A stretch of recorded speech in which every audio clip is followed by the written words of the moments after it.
இது ரொம்ப பழைய கதை. ராம்நகர்ல தலைவர் விக்ரம் சிங் தன்னோட மனைவி துளசி அப்புறம் பொண்ணு முக்தா கூட இருந்தாரு.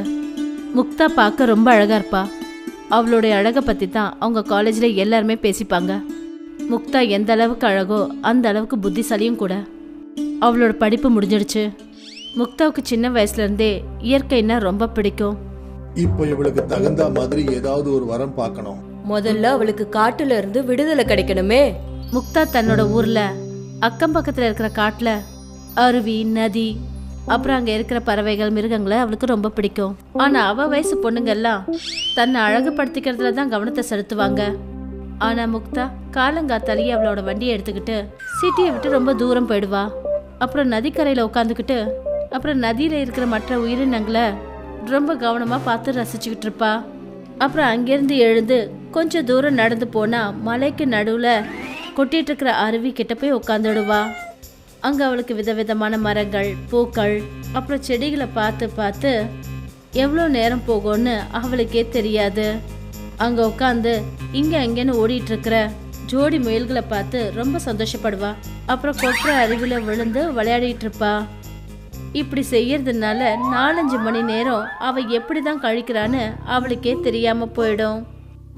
இந்த இயற்கை வளத்தை நான் பெயிண்டிங் பண்ணனா எவ்வளவு அழகா இருக்கும். ஒரு முறை ஃபாரஸ்ட் ஆஃபீஸர் நவீன் தன்னோட டியூட்டில இருந்து டைம் ஒதுக்கிட்டு அற்புதமான பெயிண்டிங்கை தான் வரையணும்னு ஆசைப்பட்டாரு. தன்னோட ஜீப்பை ஓட்டிக்கிட்டு காட்டுல சுத்திக்கிட்டு இருந்தாரு. ரொம்ப தூரத்துல இருந்து கொட்டிட்டு இருக்கிற அருவி அவர் பார்த்தாரு. அந்த அருவி கிட்ட வந்துட்டாரு. அந்த ஜீப்பை நிறுத்தினாரு. அங்க தண்ணி குடிச்சாரு.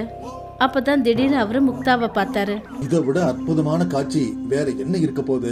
நவீன் அவளோட அற்புதமான அழகை பார்த்து ரசிச்சுக்கிட்டே இருந்தாரு. ஆனா முக்தாவோட கவனம் எல்லாம் அருவியில இருந்து கொட்டிட்டு இருந்தா அந்த அழகான தண்ணியை பார்த்துட்டு இருந்தா. நவீன் முக்தாவை வெச்சக்கான்னு மாறாம பார்த்துக்கிட்டே இருந்தாரு. கொஞ்ச நேரத்துக்கு அப்புறம் தூரத்துல உட்காந்து முக்தாவை ஒரு அழகான பெயிண்டிங்கை வரைஞ்சாரு. அப்புறம் முக்தா கிட்ட எதுவும் சொல்லாம அங்கிருந்து திரும்பி போயிட்டாரு. மறுநாள், அம்மா நான் கொஞ்சம் வெளியில போயிட்டு வரேன். முக்தா, காட்டுல நீயே தேவையில்லாம உன்னோட நேரத்தை வீணடிச்சுக்கிட்டு இருக்க. அப்படி என்னதான் பண்ற? அம்மா, இது எனக்கு பிடிச்சிருக்கு, தயவு செஞ்சு அதை தடுக்காதீங்க. ஒரு நாள் முக்தா அருவி கிட்ட உட்காந்துட்டு இருக்கும் போது என்ன பார்த்தான்னா காட்டுல தீ பத்திக்குச்சு. அப்புறம் பறவைகள், மிருகங்கள்லாம் ஓடிச்சுங்க. அவ பார்த்த போது பறவையோட ஒரு ஜோடி மரத்துல உட்கார்ந்து இருந்துச்சுங்க. அதுங்களுக்கு 2 குட்டிகளும் இருந்தது. நெருப்புல மாட்டிக்கிச்சுங்க. ஆனா ஆண் பறவை தன் உயிரை காப்பாத்திக்கிட்டு அங்கேருந்து ஓடிடுச்சு. அப்புறம் தாய் பறவை தன்னோட ரெக்கையால தன்னோட குட்டிகளை பாதுகாத்துச்சு. ஓ, இந்த ஆண் பறவை கொஞ்சம் கூட இதயமே இல்லாம இருக்கே. அவளால இதை பார்க்க முடியல. அவ அங்கேருந்து ஓடி அந்த பறவைகளை தன்னோட கையில எடுத்துக்கிட்டா. அதுங்களை தன்னோட வீட்டுக்கு கொண்டு போய் அதுங்களை பாதுகாப்பா பார்த்துக்கிட்டா. அதுங்களுக்கு மருந்து போட்டா. 4-5 நாள் போச்சு. அதுங்க சரியானதுக்கு அப்புறம் அதுங்களை வானத்துல பறக்க விட்டா. ஒரு நாள் முக்தா தன்னோட அறையில தனியா உட்கார்ந்திருந்தா. அப்பதான் வேலைக்காரி விமலா அங்க வந்தா. முக்தா அவளை பார்த்த போது அவ அழுது அழுது கண்ணெல்லாம் செவந்து போய் காஞ்சி போச்சு. என்னாச்சு? உனக்கு ஏதாவது உடம்பு சரியில்லையா? ஆறுதலா அவளை கேட்டதோ அவ உடனே தேம்பி தேம்பி அழுதா. உனக்கு என்னாச்சு? முதல்ல அதை சொல்லு. என் புருஷன் இன்னொரு கல்யாணம் பண்ணிக்கிட்டாரு. அப்படியா? நீ அழாத, அமைதியாவு. இந்த ஆம்பளை இனமே இப்படித்தான். இந்த ஆம்பளை இனத்தை எப்பவுமே நான் நம்ப மாட்டேன். கல்யாணமும் பண்ணிக்க மாட்டேன். காட்டுல இருக்கிற பறவை இனத்தையும் பார்த்துட்டேன், மனுஷன்களையும் பார்த்துட்டேன். முக்தாவோட இந்த முடிவால தலைவர் விக்ரம் சிங்கும் அவரோட மனைவி துளசியும் ரொம்ப கவலையாயிட்டாங்க. நவீன் முக்தாவோட பெயிண்டிங்கை எடுத்துக்கிட்டு தான் வீட்டுக்கு போனா. பெயிண்டிங்கை தன்னோட அறையில வச்சான். அப்புறம் மணிக்கணக்கில் உட்காந்து அதை பார்த்துக்கிட்டே இருந்தான். நான் கல்யாணம்னு ஒண்ணு பண்ணிக்கிட்டா அந்த பொண்ணு தான் பண்ணிக்குவேன், இல்லைன்னா வாழ்நாள் பூராவும் கல்யாணம் பண்ணிக்காமலே இருப்பேன். நவீன் இப்படி சொன்னதுக்கு அப்புறம் நவீனோட அப்பா அவருக்கு தெரிஞ்ச ஒருத்தரை தலைவர் விக்ரம் சிங் அப்புறம் அவரோட பொண்ணை பத்தி விசாரிக்க அனுப்பி வச்சாரு. ராம்நகருக்கு அனுப்பினாரு. அங்கிருந்து வந்து, தலைவரையா, அந்த பொண்ணு கல்யாணம் பண்ணிக்கவே விரும்ப மாட்டேங்குது. தலைவரோட பெரிய பையன் வெளிநாட்டுல இருந்தான். பெரிய மருமக ரேஷ்மா. அவன் நவீன தன்னோட சின்ன தம்பி மாதிரி நினைச்சிட்டு இருந்தா. அவளுக்கும் பெயிண்டிங்னா ரொம்பவே பிடிக்கும். அவ தன்னோட மாமனார் கிட்ட சொன்னா, அப்பா, நான் போய் முக்தாவை பார்க்கறேன். நான் அவளை நம்ம வீட்டு சின்ன மருமகளா கூட்டிட்டு வருவேன். நான் முக்தாவை பார்க்க விரும்புறேன். போமா மருமகளே, அவன் ரொம்ப பிடிவாதத்துல தான் இருக்கான். என்ன தேவையோ அதை எடுத்துக்கிட்டு போமா. அவர் 2 நாளுக்கு அப்புறம் ராம்நகர்ல இருக்கிற தலைவர் விக்ரம் சிங் வீட்டுக்கு போனா. நான் ரேஷ்மா, எனக்கு பெயிண்டிங் பண்றது ரொம்ப பிடிக்கும். உங்க பொண்ணு ரொம்ப அழகா இருப்பான்னு கேள்விப்பட்டேன். அவளை நான் பெயிண்டிங் வரைய ஆசைப்படுறேன். முக்தாவோட அறைக்கு போங்க, அவகிட்டயே கேளுங்க. ரேஷ்மா முக்தாவோட ரூமுக்கு போனா. அப்புறம் முக்தாவை பெயிண்டிங் வரையறதுக்காக அவளோட அனுமதியை வாங்கினா. இதுல நான் அப்ஜெக்ட் பண்ண என்ன இருக்கு? அவளும் உடனே ரெடி ஆயிட்டா. ரேஷ்மா அவளை ஒரு அழகான பெயிண்டிங்கா வரைஞ்சா. முக்தாவுக்கு ரேஷ்மாவை ரொம்பவே பிடிச்சு போச்சு. அவகிட்ட அவளை பத்தி எல்லாத்தையும் விசாரிச்சா. அது மட்டும் இல்லாம அவளோட கல்யாண முடிவை பத்தியும் அவகிட்ட சொல்லிட்டா. கொஞ்ச நேரத்துக்கு அப்புறம் அவங்க 2 பேருக்குள்ள நல்ல நட்பு உருவாச்சு. ரேஷ்மா மறுபடியும் வரேன்னு சொல்லிட்டு கிளம்பிட்டா. மறுநாள்ல இருந்து முக்தா அவளுக்காக காத்துட்டு இருந்தா. ஆனா அவ வரவே இல்லை. மெல்ல மெல்ல 1 மாசம் ஆயிடுச்சு. 1 மாசத்துக்கு அப்புறம் முக்தா மாடியில உட்காந்துட்டு இருக்கும்போது அப்பதான் ரேஷ்மா அவளை பார்க்க வந்தா. முக்தாவுக்கு சந்தோஷம் தாங்கவே முடியல. அவகிட்ட ஓடி போனா. நீ ஏன் இவ்வளவு நாளா வரல? இவ்வளவு நாள் எங்க போயிருந்த? நான் ஒரு பெயிண்டிங் வரையறதுக்காக என் மச்சினருக்கு உதவி பண்ணிக்கிட்டு இருந்தேன். ரேஷ்மா அந்த பெயிண்டிங்கை அவளே வரைஞ்சா. ஆனா நவீனுக்கு அவ புரிய வச்சா. அதாவது முக்தா கிட்ட அந்த பெயிண்டிங்கை பண்ணது தான் ஒத்துக்க சொல்லி. ரேஷ்மா அந்த பெயிண்டிங்கை முக்தா கிட்ட காட்டுறதுக்காக வேணும்னே அதை அவ எடுத்துட்டு வந்தா. அந்த பெயிண்டிங்கை நான் பார்க்கலாமா? ரேஷ்மா ரொம்ப ஆர்வத்தோட சொன்னா. ரேஷ்மா அந்த பெயிண்டிங்கை காட்டினா. அதுல நவீன் ஒரு காட்டுல உட்காந்துருந்தான். அப்ப அந்த காட்டுல தீ பத்திக்கிச்சு. பறவைகள் மிருகங்கள்லாம் ஓடிட்டு இருந்ததுங்க. அப்ப அவன் பார்த்தான். பெண்மானும் ஆண்மானும் நெருப்புக்குள்ள மாட்டிக்கிட்டு இருந்தாங்க. பெண்மான் ஓடிடுச்சு. ஆனா ஆண்மான் தன்னோட குழந்தைங்களுக்காக அங்கேருந்து ஓட முடியாம போயிடுச்சு. அப்புறம் அது அதுல எரிஞ்சு சாம்பல் ஆயிடுச்சு. முக்தா இந்த பெயிண்டிங்கை பார்த்த உடனே முக்தா பக்கம் அவர் ரொம்ப உறுதியா சொன்னா. இது எப்படி சாத்தியமாகும்? ஏன் நடக்க கூடாது? இந்த பெயிண்டிங் என் மச்சினர் நவீனோடது. அவரு ஃபாரஸ்ட் ஆபீசர். அவர் கண்ணால பார்த்து காட்டுல இருந்து திரும்பி வந்ததுக்கு அப்புறம் நடந்த சம்பவங்களை இந்த பெயிண்டிங்க அவர் வரைஞ்சிட்டாரு. அவர் அடிக்கடி சொல்லுவாரு, பெண்கள் ரொம்ப சுயநலவாதிங்கன்னு.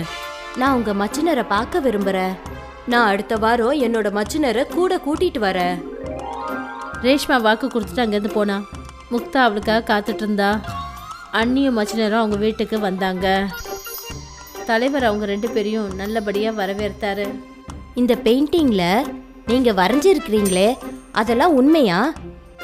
நான் அதை என் கண்ணால பார்த்தேன். பெண் மான் நெருப்புல எரியிற தன் குட்டிகளையும் அந்த மானையும் விட்டுட்டு அது ஓடி போயிடுச்சு. அப்படின்னா நாம 2 பேரும் ஒரே ட்ராக்ல தான் டிராவல் பண்றோம். நவீன் அந்த வாய்ப்பை பயன்படுத்திக்கிட்டு கொற்ற அருவியோட துளிகள் பார்க்கும்போது அழகான முக்தாவை பெயிண்டிங்கா வரைஞ்சது. அதை எடுத்து முக்தா கையில கொடுத்தாரு. அவளோட பெயிண்டிங்கை பார்த்துட்டு அதிர்ந்து போனா. அந்த பெயிண்டிங் பார்க்க ரொம்ப அழகா இருந்தது. முக்தாவுக்கு நவீனை ரொம்பவே பிடிச்சு போச்சு. அப்புறம் மனசுக்குள்ள கல்யாணம் பண்ணிக்க கூடாதுங்கிற அந்த எண்ணத்தை மாத்திக்கிட்டா. அப்பதான் என்ன கல்யாணம் பண்ணிக்கிறீங்களா? முக்தா ஆரம்பத்துல கொஞ்சம் ஒன்றும் தெரியாத மாதிரி பந்தா பண்ணா. அப்புறம் அவ ஒத்துக்கிட்டா. கொஞ்ச நாளைக்கு அப்புறம் அவங்க 2 பேருக்கும் ரொம்ப கோலாகலமா கல்யாணம் நடந்தது. நவீன் அப்புறம் முக்தா மேல தலைவர் மருமகளோட பெயிண்டிங் வேலை செய்ய ஆரம்பிச்சிடுச்சு. விஷ்ணு வேற ஜாதி பொண்ணு கல்யாணம் பண்ணிக்கிட்டான். அதனால அவனுக்கு ஊர் வெளியில வாழணும்ட்டு தண்டனை கிடைச்சிருக்கு. விஷ்ணு அபர்ணா அவங்க பொண்ணு பல்லவியோட ஒரு நதி கிட்ட வாழ்ந்துட்டு இருந்தாங்க. தினமும் காலங்காத்தாலே விஷ்ணு கூலி வேலை செய்யறதுக்காக ஊரை விட்டு வெளியில போயிட்டு இருப்பான். வழியில பல்லவிய கூட அவளோட ஸ்கூல்ல விட்டுட்டு போயிட்டு இருப்பான். இங்க வீட்ல அபர்ணா தனியா இருந்துட்டு இருந்தா. வீட்டு வேலைகள் எல்லாத்தையும் முடிச்சதுக்கு அப்புறமாவும் அவகிட்ட நிறைய நேரம் இருந்தது. அதனால அவ நதியில இருந்து மீன்களை புடிச்சிட்டு இருப்பா. தினமும் இப்படி மீன்களை புடிச்சு அபர்ணா இந்த வேலையில எக்ஸ்பர்ட் ஆயிட்டா. இப்போ அவளுக்கு தன் கையாலேயே மீன்களை பிடிக்க முடியுது. இன்னைக்கு ரொம்பவே நல்ல நாளு. வீட்டுக்கு போய் மீன் வறுவலை செய்வேன். அபர்ணா அந்த நதியில இருந்து பிடிச்ச மீன்கள் எல்லாத்தையும் வீட்டுக்கு எடுத்துட்டு போய் நல்லா சுத்தம் செஞ்சு சமைச்சிட்டு இருப்பா. இதோட மனம் ரொம்பவே நல்லா இருக்கு. இதோட ருசியும் நல்லா இருக்கும்னு நினைக்கிறேன். சாயந்தரம் விஷ்ணுவும் பல்லவியும் வீட்டுக்கு வரப்பெல்லாம் அபர்ணா அவங்களுக்கு சாப்பாடை வச்சு மீன்களையும் பரிமாறுவா. ருசிச்சு பார்த்து சொல்லுங்க, எப்படி இருக்கு? அம்மா, இதுல ருசிச்சு பார்க்கறதுக்கு என்ன இருக்கு? நீங்க செஞ்சீங்கன்னா நல்லாதான் இருக்கும். ஓ, அப்படியா? ஆமாம்மா, நீங்க சமைச்ச மீன்களை எனக்கு ஸ்கூலுக்கு அனுப்புவீங்கல்ல, அப்பெல்லாம் என்னோட ஃப்ரெண்ட்ஸ் அதை விடாம சாப்பிட்டுருவாங்க.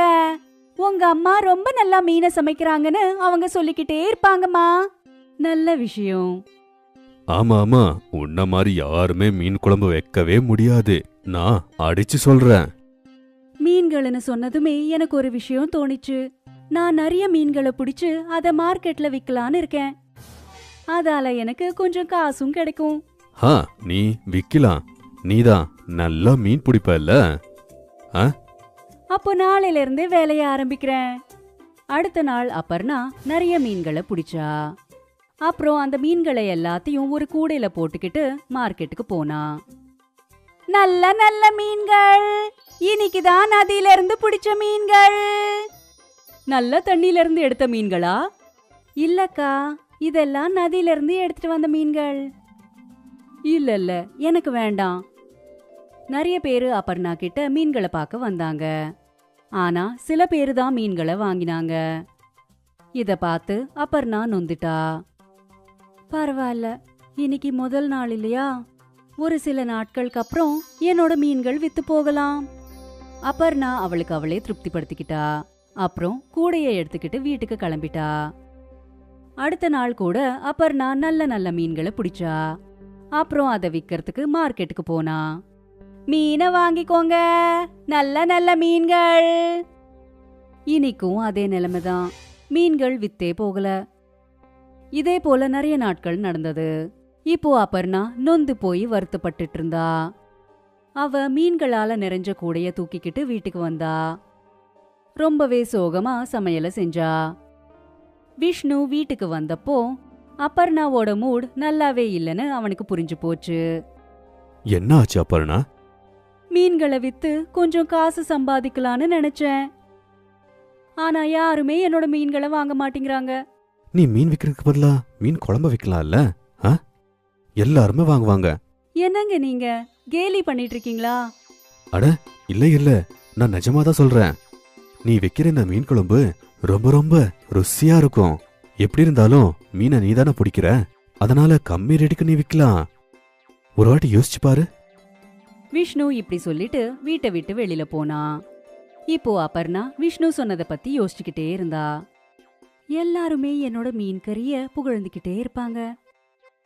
அப்போ நான் ஒரு வாட்டி முயற்சி பண்ணி தான் பாக்குறேனே. எப்படி இருந்தாலும் எனக்கு காசு தானே சம்பாதிக்கணும். மீன்களை வித்து இல்லனா மீன் கறிய வித்து எதுவா இருந்தா என்ன? இப்போ அபர்ணா மூஞ்சில புன்னகை வந்துச்சு. இப்போ அவ இன்னொரு வாட்டி முயற்சி செய்யணும்னு நினைச்சா. அடுத்த நாள் அபர்ணா நல்ல மீன்களை பிடிச்சு அதை எல்லாத்தையும் வீட்டுக்கு எடுத்துட்டு போய் சமைச்சிட்டு இருந்தா. சமைச்சு முடிச்சதுக்கு அப்புறம் அபர்ணா ஒரு டப்பால மீன்களை வச்சா. அப்புறம் இன்னொரு டப்பால பொரியலை வச்சா. அப்புறம் அவ ஒரு பைய எடுத்துக்கிட்டு வீட்ல இருந்து கிளம்பினா. அபர்ணா மார்க்கெட்டுக்கு வந்தா. மீன் கறி வெறும் 25 ரூபால மீன் கறி. மீன் கறின்னு கேட்டதுமே கஸ்டமர்ஸ் எல்லாம் வந்துகிட்டே இருந்தாங்க. ஃப்ரெஷ் மீன் தானே? ஆமா, இன்னைக்கு காலையில தான் பிடிச்சது. சரி சரி, எனக்கு ஒரு பிளேட் கொடுங்க. அபர்ணா அந்த ஆளுக்கு ஒரு பிளேட் மீன் கறியை கொடுத்தா. அந்த ஆளு அந்த இடத்துலயே நின்னுக்கிட்டு சாப்பிட்டுட்டு இருந்தான். அந்த மீன்களோட வாசம் எல்லா இடத்துலயும் பரவிடுச்சு. இதனால இன்னும் நிறைய கஸ்டமர்ஸ் அபர்ணா கிட்ட வந்தாங்க. எனக்கு ஒரு பிளேட் கொடுங்க. சரிங்க. கஸ்டமர்ஸ் வந்துகிட்டே இருந்தாங்க. அபர்ணா அவங்களுக்கு மீன் கறியை கொடுத்துக்கிட்டே இருந்தா. அவ சந்தோஷப்பட்டா. ஒவ்வொரு பிளேட்டுக்கும் அவளுக்கு 25 ரூபாய் கிடைச்சிட்டு இருந்தது. அப்புறம் கொஞ்ச நேரத்திலேயே அவளோட மீன் கறி காலி ஆயிடுச்சு. அப்புறம் அவ வீட்டுக்கு கிளம்பிட்டா. சாயந்தரம் விஷ்ணு வீட்டுக்கு வந்ததுமே அபர்ணா பல்லவிக்கும் அவனுக்கும் ஜலேபிய கொடுத்தா. ஜலேபி! அட, இது என்ன ஸ்பெஷலா இருக்கு? நீங்க முதல்ல சாப்பிடுங்க, சொல்றேன். 3 பேருமே ஜலேபி சாப்பிட்டுட்டு இருந்தாங்க. அப்புறம் அபர்ணா இன்னைக்கு நடந்தது எல்லாத்தையும் விஷ்ணுக்கு சொன்னா. நான் சொன்னல, உன்னோட மீன் பாத் எல்லாருமே விருப்பப்பட்டு சாப்பிடுவாங்கன்னு. எனக்கும் மீன் பாத்த போடு, சாப்பிடலாம். அடடே, அது மொத்தமும் வித்து போயிடுச்சே. என்ன? இனி அன்னிலிருந்து அபர்ணாவோட மீன் கறி வியாபாரம் நல்லா போயிட்டு இருந்தது. அபர்ணா எப்போ மார்க்கெட்டுக்கு வருவான்னு கஸ்டமர்ஸ் காத்துக்கிட்டே இருப்பாங்க. அங்க பாருங்க, மீன் கடைக்காரி வந்துட்டா. அவ அங்க வந்ததுமே அவளை சுத்தி பெரிய கூட்டமே கூடிட்டு இருக்கும். அவ சம்பாதிச்ச காசு வச்சு அபர்ணா வீட்டை ரிப்பேர் பண்ண வச்சா. விஷ்ணுவும் அபர்ணாக்கு மீன் கறிய செஞ்சு விக்கிறதுக்கு உதவி செஞ்சிட்டு இருப்பான். இப்போ விஷ்ணு கூலி வேலைய விட்டுட்டான். கணவன் மனைவி 2 பேரும் சேர்ந்து மீன் கறிய வித்துட்டு இருந்தாங்க. மார்க்கெட்ல ஒரு கடையும் ஆரம்பிச்சிட்டாங்க. அவங்களோட மீன் கறி பிசினஸ் சூப்பரா போச்சு. அப்புறம் கொஞ்ச நாள்லயே அபர்ணா ஊர்ல மீன் கறிக்காரின்னு பிரபலமாயிட்டா. இப்போ அவளோட குடும்பம் மொத்தம் இந்த வேலையில அவளுக்கு உதவி செஞ்சிட்டு இருந்தாங்க.